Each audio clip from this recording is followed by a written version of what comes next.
Hello guys, അപ്പോൾ നേരം വെളുക്കുമ്പോഴേക്കും ഇതാ ഞാൻ പുറത്തേക്ക് ഇറങ്ങിയിട്ട് ഒന്ന് വീട് ക്ലീൻ ചെയ്യാമെന്ന് വിചാരിച്ചു. വേറെ ഒന്നല്ല, ഇന്ന് എനിക്ക് ഹോസ്പിറ്റലിൽ പോകുന്ന ദിവസമാണ്. അപ്പോൾ ട്രീറ്റ്മെൻറ്റിൻ്റെ ഭാഗമായിട്ടാണല്ലോ ഞാൻ നാട്ടിൽ വന്നത്. അപ്പോൾ വേഗം തന്നെ ചായയൊക്കെ കുടിച്ചു. ഞാൻ വെച്ച ചായ അല്ല കേട്ടോ, അമ്മയാണ് ഉണ്ടാക്കിയത്.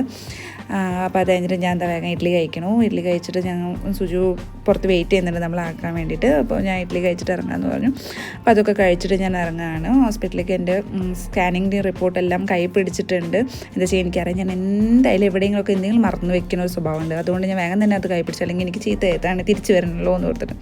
അപ്പോൾ അങ്ങനെ ഞാൻ ഹോസ്പിറ്റലിലേക്ക് പോവാണ്. ഞാൻ കാണിച്ചിരിക്കുന്നത് നമ്മുടെ തൃശ്ശൂർ മദർ ഹോസ്പിറ്റലാണ്. അപ്പോൾ എനിക്ക് എൻ്റെ ഡോക്ടർ എന്ന് പറയുന്നത് ഫിറോസ് ഖാൻ ആണ്, ന്യൂറോ ഡിപ്പാർട്ട്മെൻറ്റിലാണ്. അപ്പോൾ ആദ്യം തന്നെ പോകുമ്പോൾ നമുക്ക് ടോക്കണൊക്കെ എടുക്കണം.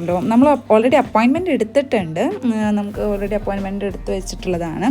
അപ്പോൾ അത് കാരണം കുറേ വെയിറ്റ് ചെയ്യേണ്ടി വരില്ല എന്ന് പ്രതീക്ഷിച്ചിട്ടാണ് ഞാൻ പോണത്. എന്താ വെച്ചാൽ 4ാമത്തെ നമ്പർ അങ്ങനെയാണ് എൻ്റെ. പക്ഷേ എൻ്റെ അമ്മയാണ് ക്യൂ നിൽക്കണം. പാവല്ലേ, നമ്മുടെ അമ്മമാരാണ് നമുക്ക് വേണ്ടി, ഇത്ര ഏജ് ആയാലും അവരാണ് നമുക്ക് വേണ്ടി ചെയ്തു തരാം. അപ്പോൾ അങ്ങനെ ഞാൻ ടോക്കണൊക്കെ എടുത്ത് അവിടെ നമ്മൾ നമ്മുടെ ഫീസൊക്കെ അടച്ചിട്ട് പോയിട്ട് ഇങ്ങനെ ഡോക്ടറിൻ്റെ അടുത്ത് പോകാം. ഞങ്ങൾ കുറച്ച് നേരത്തോടെ പോയിട്ടോ. എന്താ വെച്ചെങ്കിൽ നമുക്ക് വേഗം പോയി തന്നെ അവിടെ ഇരിക്കുക, അല്ലെങ്കിൽ സ്ഥലമൊക്കെ കിട്ടാൻ ബുദ്ധിമുട്ടാണ് അവിടെ ഇരിക്കാൻ വേണ്ടിയിട്ട്. പിന്നെ കുറച്ച് കഴിഞ്ഞപ്പോൾ എൻ്റെ അമ്മ ഉറങ്ങി തുടങ്ങി, വെയിറ്റ് ചെയ്ത് തുടങ്ങിയിട്ട് കുറച്ച് നേരമായിരുന്നു. അപ്പോൾ ഞാൻ വീഡിയോ എടുക്കുന്നുണ്ട് എന്ന് പറഞ്ഞു. അത് കഴിഞ്ഞ് കുറച്ച് കഴിഞ്ഞപ്പോൾ സീറ്റുകളൊക്കെ നിറഞ്ഞു തുടങ്ങി. അപ്പോൾ ഇത്ര നേരത്തോടെ വന്നാൽ നമുക്ക് ഇരിക്കാൻ കിട്ടി. പിന്നെ ഇത് അങ്ങനെ എൻ്റെ നമ്പറായി. അപ്പോൾ ഡോക്ടറെ എന്നെ വിളിച്ചു, ഞാൻ ഡോക്ടറെ കണ്ടു. അപ്പോൾ ഡോക്ടർ എൻ്റെ ട്രീറ്റ്മെൻറ്റിനുള്ള മെഡിസിൻസ് കണ്ടിന്യൂസ് ചെയ്യാൻ തന്നെ. പിന്നെ എന്നെ വേറൊരു ഡോക്ടറും കൂടി റെഫർ ചെയ്തിട്ടുണ്ട്. അപ്പോൾ അതൊക്കെ കഴിഞ്ഞിട്ട് ഞങ്ങൾ ആദ്യം വിചാരിച്ചു ക്യാൻറ്റീനിൽ പോയിട്ട് എന്തെങ്കിലും കുടിക്കാമെന്ന് വിചാരിച്ചു. ക്യാൻറ്റീനിൽ പോയപ്പോൾ ഭയങ്കര തിരക്ക്. അപ്പോൾ വിചാരിച്ചു പിന്നെ വേണ്ട, അപ്പോൾ നമുക്ക് വീട്ടിൽ പോകാമെന്ന് വിചാരിച്ചു. അങ്ങനെ ഞങ്ങൾ വീട്ടിലേക്ക് പോയി.